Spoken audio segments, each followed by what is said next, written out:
Hello, magandang araw. Happy New Year. I know, sinabi ko na magbabalik na ako sa regular programming pero napakaganda nito men para hayaan sa pag-uusapan natin. So ang buong konteksto nito ay yung link ng video ay nasa baba. Alam ko binura na ni Attorney Savvy yung live sa Facebook niya eh. So, andito sa comment section yung link. I do suggest, bago nyo panoorin itong reaction video ko, panoorin nyo muna yung video na yon para alam nyo yung konteksto. Kasi baka mamaya, habang pinakikinggan ito, pinopost-post ko, gagalit kayo sa akin. Patapusin mo muna. Dito kasi, ang papanoorin nyo sa akin, yung reaction ko na, kasi nga reaction video ko na to. Kung gusto niyo mapanood ito ng buo, yung walang daldal, 'di ba?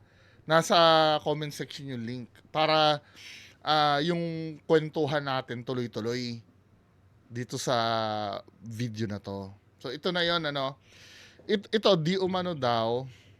Ito yung ah plano sana nila Attorney Savvy na entrap si FLM. Na-discuss naman ni Attorney Savvy yan eh. Na papainan siya ng 1.5 million na cheque na pagka kinuha niya ay may mga NBI agents na dadakip sa kanya daw.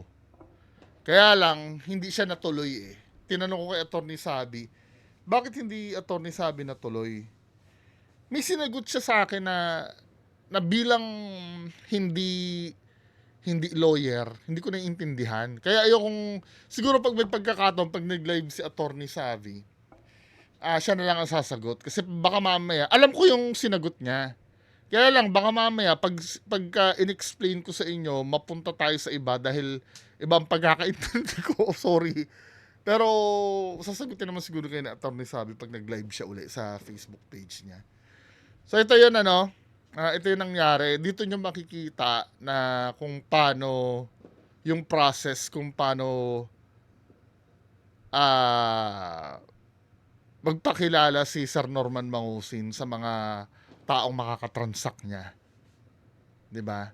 Dito nag-i-start yung, 'di ba, nag-i-start sa pagtulong kasi yun ang laging puhunan eh, yung pagtulong na yun eh.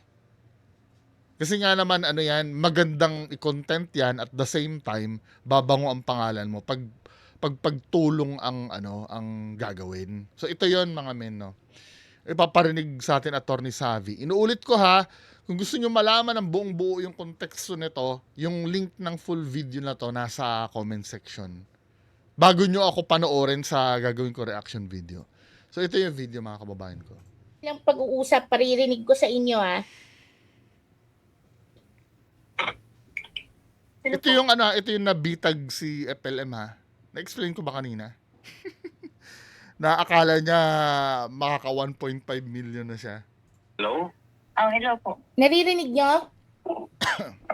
Sino po sila? Hello? Hello? Teka lang po, lalabas lang po ako.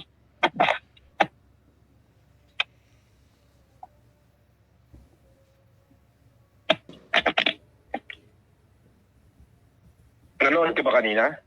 Nanood ako. May tanong lang ako. Kasi nadadala na ako. Puro minsan mga nagpapanggap lang na kakampi. Pero puta, mga tauhan pala ni Pugenius eh. Oo nga eh. Paano ako makakasigurado na hindi ka tauhan ni Pugenius o hindi mo sila kagrupo? Sigurista Hindi, to be fair naman kay Sir Norman Mangusin. Maingat naman talaga siya. Mausisa siyang tao. Kasi nga, syempre ang dami nga naman nagpapanggap. Kaya lang, ang problem sa kanya, mas nangibabaw yung greed, yung pagkaganid sa kanya. Nasa tamang na siya eh. I mean hindi ko sinasabi ng tamang gawain, pero nasa magandang defense na siya eh. Parang ini-scrutinize niya na yung yung kausap niya eh. Baka mamaya tauhan ka ni Food Genius, baka gano'n na. May may isip din. Ang problema nga lang, mas yung tawag ng pagkaganid. 'Di ba? Dito mo makikita yung taong ito talagang sugarol siya. Talagang isusugal niya yung pagkakataon para risk taker eh. Kasi nga naman, malay mo kung totoo nga naman yung kausap mo, di ba? E di paldo ka na naman. Ganun kasi ang mentality ng isang sugarol eh. Malaki ang risk, malaki ang paldo, di ba? Kung hindi ka magte-take ng risk, safe ka nga, gutom ka naman. Di ba? Pero dito nakikita mo na mainit naman siya eh. Kaya lang talaga yung pagiging greedy niya lang ang naging problema. Ay, Paano ko makakasigurado? ay hindi ho. Lagi lang kasi ako nanonood sa'yo, tapos naririnig, tapos siyempre na lumalabas din sa time. Magaling din pati itong kausap niyang babae. Magaling. Unang-una, napaka-perfect niya na maging pain kay FLM. Unang-una, babae. Pangalawa, mayaman. Usually, yan ang meron man mga lalaki na nakakatransact sa FLM. Pero, iilan lang yung alam ko eh. Yan, si Bernard Chong, no? Yung mga Pero pagdating talaga sa mga humanitarian na yan, kadalasan babae talaga. Napaka-perfect nito. At ang pinakamagandang style pa nitong ni ate, nakausap ni ni Sir Norman Mangusin, ang maganda pa sa style niya, ito, pagka ang kausap niyo ay narcissistic kasi na tao, palagi yung, hinihimas niya lagi yung ego ni FLM. Oo, napapanood ka namin, tumutulong ka eh. Yan ang gustong-gusto kasi ni FLM pagkakausap mo siya. Yung parang nare-recognize mo yung kabayanihan niya, yung kagandahan ng ginawa niya. 'Di ba? Although na ito I have to admit, medyo mautak din si FLM, kaya lang pagka ang kryptonite ni FLM o yung kahinaan niya, yung yan, unang-una pera pangalawa yung mapuri-puri mo siya. Yan ang niya talaga, weakness. Magsusuot na ng armor yan pagka nabanggit mo na, pag pinagdudahan mo siya, for example, kaya mo ba yan? Yung mga ganong tanong, kaya mo ba? Biglang magdadamit na ng armor yan, nasa defensive mode na yan. Paano hindi ko kaya ganyan? Di ba? Kaya nga, ang ganda ng atake nitong nitong spy ni Attorney Sabi eh. Yung hinihimas-himas yung ego niya. Online ko yung mga post nila kasi, di ba? Yun. Meron akong isang tanong, Miss Rosa. Galing. Saan mo nakuha yung number ko? Meron nga si Paginius nakaano doon. Post. Mm-mm. Okay. So, gusto mo akong tulungan? Tama ba? Mm-mm. Pati yung mga kabatch ko. Galing nung nung pain, no? Kabats mo? Mm-mm. Kasi naikikwento na pag-usapan kasi namin. Ito yung magkaibang level. Kapag ka kumuha si FLM ng kasabwat niya, tatanga-tanga. Katulad ng Joshua, di ba? Tapos yung naalala niyo kausap niya sa cellphone, biglang bumigay na, sorry sir, mali ang acting natin. Pero si Attorney Sabi, pagka kumuha ng pain, talagang may presence of mind. 'Di ba? Pero kung tutuusin, kung ka-level nila Joshua, nila Casper, yung kausap ni FLM na yan, bibigay yan eh. Yung ganyan pa lang eh. Natapatan niya yung ni FLM, pagiging masigasig. Ikaw last time na lumabas kami. Okay. Ano na pag-usapan? Scammer yan. Yun naman ang mga lumalabas eh. Okay. Tapos? Scammer yan. Tapos yun, parang may Bakit isa kasi akong klase na parang may pamilyar yata siyang may law firm.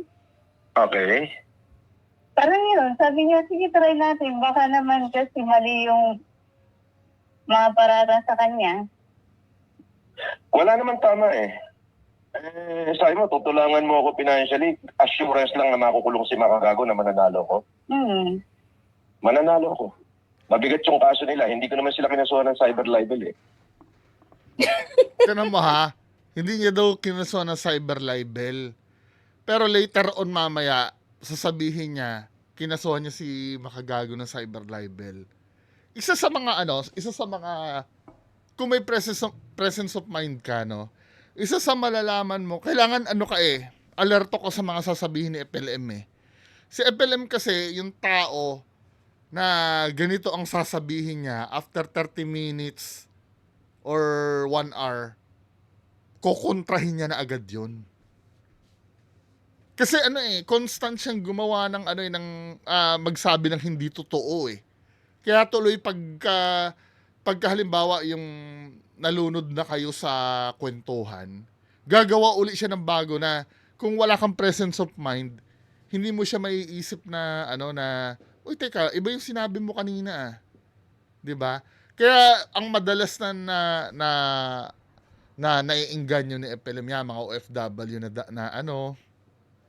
ibang bansa na malungkot, 'di ba? Na hindi naka-focus do sa ang gusto lang mapanood yung may tinutulungan. 'Di ba? Hindi nakadalasan na nag-iisip basta ang gusto lang basta nakatulong, 'di ba? Nakatulong ba? Nakatulong? Hindi na inaalam yung mga detalye. Kaya doon siya namayani dati eh. Marami kasi tayong kababayan na ganun dati. Pero hopefully, sa mga panahon ngayon, sa tulong ni Sir MG, yung pagkaka-expose dito. Kasi kami noon, pag nag-expose dito, walang kwenta yung ginagawa namin dati eh. Siguro may mga nakukonvince kami, mga isang tao, dalawa, 'di ba? Pero ang bagal ng rate nun. Mabagal ang rate nun sa mga nakukumbinsi namin versus sa mga bagong nahihikayat ni FLM. Pero nung dumating si Sir MG, ang lawak ng reach. Agad-agad siya na-expose. Kaya ngayon, bumaliktad yung laro. 'Di ba? I don't know kung ngayon bebenta pa yung mga style niyang ganito. I'm so sure yung mga dating naloko ni Sir Norman Pangusin, hindi na uulit uli, 'di ba? Cyber criminal ang kaso nila. Ayun. Ano bang pagkakaiba nun? Cyber... Yung libel kasi, lang yan, katulad ng mura-mura, yan, libelous word. Kasi ang social media, pagka yung ikinasa mo yung libelous word, parehas naman kami nagsasalita ng ganyan eh. So, mawawala ng silbi. Walang saysay. Kapag pares kayo, maki-clean hands doctrine ka. Kaya nga yung kay MG, anong tawag dito? Maki-clean hands doctrine yun eh. Sa totoo lang. Kaya nga dapat kailangan, medyo totoo yung sinabi niya na na dapat iba yung kaso. Kaya nga 'di ba pinipihit niya yung kay MG yung sinugod siya sa bahay niya. 'Di ba? Yun ang niya, yun ang pinipilit niya eh. Yung sinabi, pero may kaso din siya na cyber libel, yung sinabi na convicted daw siya. Pero hindi naman. Na-reverse daw yung decision. Yun ang isa sa mga kinaso niya. Madidismiss lang. Hello? Sige, nakikinig Aware ako. naman pala Yun siya. nga din ang lagi mong sinasabi sa Madidismiss lang yan. Pero yung kinaso ko sa kanila, yung pagpapadala ng kabaong sa bahay ko, yung sniper rifle sa likod ko, yung video nila sa bahay ko. Nakita niyo yung Nakita niyo yung evidence kay Food Genius nung pagpapadala ng kabaong? Ewan ko ba, parang nabububuhan ako doon. Nakita niyo ba? Pakita ko nga sa inyo. Sana hindi mabagal yung internet, no? Inisip ko, paano naging yon? Paano naging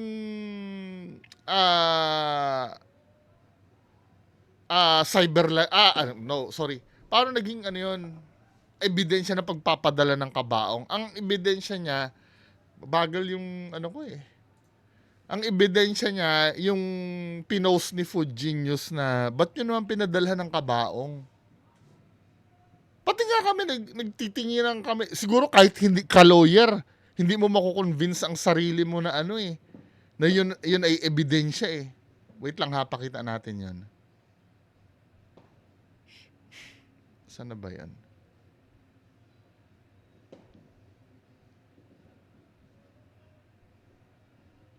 lang ha. Para makita nyo yung ginawang ebidensya nung pagpapadala daw ng kabaong.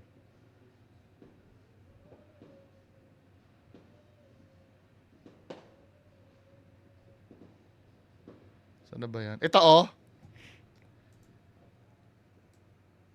Image of post encouraging other to send intimidating, threatening items. No? Paano naging evidence ito? Hindi pala ito. Sorry. Iba ito. Nag-encourage pala to. Dun sa ito. Oh, sabi ganun dito. Image evidence of copy delivered to my resident. Ano daw to? Ebidensya daw ito na ipinadala daw yung kabaong sa kanya. Sabing gano'n, bakit nyo naman pinadala ng kabaong ang kukulit nyo? Paano naging evidence yan? Na naging ebidensya daw yan na pinadala daw yung kabaong. Kulit, di ba? Kaya kami nagkamutan ng ulo. Paano naging yun? Napagpatuloy na muna natin to. Nakita ko yun sa mga... Yung nakatatlong palit ako ng bahay, binidyohan nila. Inilabas nila yung information. Naglabas pa sila na wanted ako, hindi naman totoo. Yung convicted ako, hindi naman Wala kang totoo. pakialam, Eric, Yun ang kung mabibigat na kaboses kaso. ko to. At That's least, not ang the point, mismong okay? witness na Naaway na to niya. Well, ito panoorin nyo ng buo, yung link nasa baba. Ang pinaka-importante dito, since konti na lang yung oras ko, kasi 30 minutes lang dapat videos ko eh. So ito, yung pinakahuli na, yung part 5. Yung kay Food Genius, ito na yung pinakahuli eh. Hello, good morning, sir. Yes, good morning, ma'am. Hello po. Ano ba yung lumabas na sila? Parang yung tawag, ay yung pag-usap natin yung... Teka, bukas yung ko. Ito, naglilik na yung conversation nilang dalawa. 'Di ba? Nilik na ni Attorney Savvy yung conversation nilang dalawa. Noong time na yan. Kasi may post na si Attorney Savvy eh. Parang yung... Nasa live ka na namimigay ka ng nung 25. Yun lang naman. Hindi. Nung namimigay ako ng 35, Hindi, nung 25. 35. ng 25, sinashout out kita doon tapos binabasa ko yung comment mo. Hindi yung lumabas yung pag-uusap natin yung nasa call tayo. Lumabas yung nasa call tayo. Yung conversation natin during our call nung tumawag ka. Ng 25. Ay, nakalive. Yun na, naka-live ka po. Hindi pa rin makuha ni FLM, no? Na tinatarantado na siya nung kausap niya. Kasi ang focus niya, nandun pa rin sa perang ibibigay. Nakalive ako. So, maaaring yung sinasabi ko lang at saka yung pangalan na Miss Ross ang narinig. Alam mo naman, Marker, lahat nakausap ko. Clueless siya, no? Nilik na ni Attorney Savvy yun eh. Nilik na ni Attorney Savvy yun na kausap ka habang namimigay ka ng Jollibee. That time. As in, pati boses ni ma'am, nakausap mo. Sinindi ko sa akin nasa nakapost kay Savi. Sabi lawyer. Oo. Ano sabi? Yun lang naman yung pag-uusap natin na nasaan ka, sabi mo namimigay ka ng yun lang naman. Wala namang masyadong Wala naman detalye, hindi naman narinig yung pangalan mo doon. Hindi, wala namang problema sa akin, kaya lang kasi nagtataka lang ako kung paano... Hindi, ano yun? Di ba? Kahit sa sinong kausap ko, ipinopost nila yun. Parang kahit sinong, ano yung live ko, Hindi makuha ni FLM, Kasi ang pinost kasi yung ganito. Recording niya yung pinost. Ang akala ni FLM, ang pinost yung nagsasalita lang siya na may kausap. 'Di ba? oras. Kakasihan sila yun, tig sa 10 minuto sila. Kung 6 sila, di isang oras yun. Hindi, ang lumabas kasi doon, sir, yung talagang audio ng pag-uusap natin. Yung audio, ng pag-uusap natin. Ano ang sinasabi mo daw? Kumbaga yung entire na pag-uusap natin, yun ang lumabas. Na supposed to be, tayo lang ang nagkakaroon ng gano'n, di ba? Oo. Yes. Yung lumabas yun, yung audio nun. Di ba? Napakagaling naman nila. Hindi ko pa nakikita. Diba? Ngayon lang nagsisink in kay Sir Norman Mangusin na nag-leak na yung ano nila. Try mo ipa-check sa tao mo. Yung post ni Zavi Lawyer ba? Yun basta yung grupo yata nila yun. Kakampi grupo. yata yun ni ano. Good genius, makagago. Yun, parang. Anyway, iniisip ko nga na hindi na muna ako magbablog. Natataranta na. Bakit naman ho? Hindi, iniisip ko lang. Actually, gusto ko makipag-ayos ni Makagago. Yakas ko raw yung demanda ko. Yakas daw. Hindi naman muna siya magbablog nung nalaman niya na nag-leak yung recording nila. Yung demanda niya. Ang tanong, papayag ka ba nun? After ng... Yun na nga eh. Alam niyo, iniisip ko. Ayan, sa bagay, nandiyan kayo. Lumalakas ang loob ko. Oo, keep ano lang. Keep going lang kung ano yung mas Yeah, yung nakakatulong sa iba. Yung kaso niya, Nandito kasi ako sa highway sa'yo, maingat. yung kaso niya kasi sa akin, bailable, walang kwenta. Yung kinaso ko sa kanya mabigat, makukulong talaga sila pinagkataon. Paano yun, sir, pag, di ba, 2 beses kang hindi sa ano? Mawawarap, Pag nawarad ka, paano yun? ilang ko. Bailable naman. Mabuti kung hindi ka maano nun. Hindi. E paano kung itapat nila na Friday? Hindi ganun. So ito na yung time na na tumakas yata sila. Nagkaroon siya ng idea na itatapat sa Friday. Si Attorney Savvy din ang gumawa ng script nito eh. Surrender ako doon sa judge. Eh, mas mainam na lang yung gano'n para hindi ka na diba? Alam mo naman yun, mga nakabantay, once na maano ka, diba, tuwang-tuwa yung mga yun. Kaya nga, salamat ako kahit pa paano, nandiyan ako. Marami naman sumusuporta. Pag tama naman yung ginagawa lang ng mga dun, kahit pa paano, yung mga kabulukan na nakikita, matatakpan at matatakpan naman talaga yun, diba? Pero ito ba na maraming winalang kanya, hindi makatulog. Oo, no, kabataan niya. Lalo-lalo na yung mga, sobrang dami. Talagang winawalang hiya niya.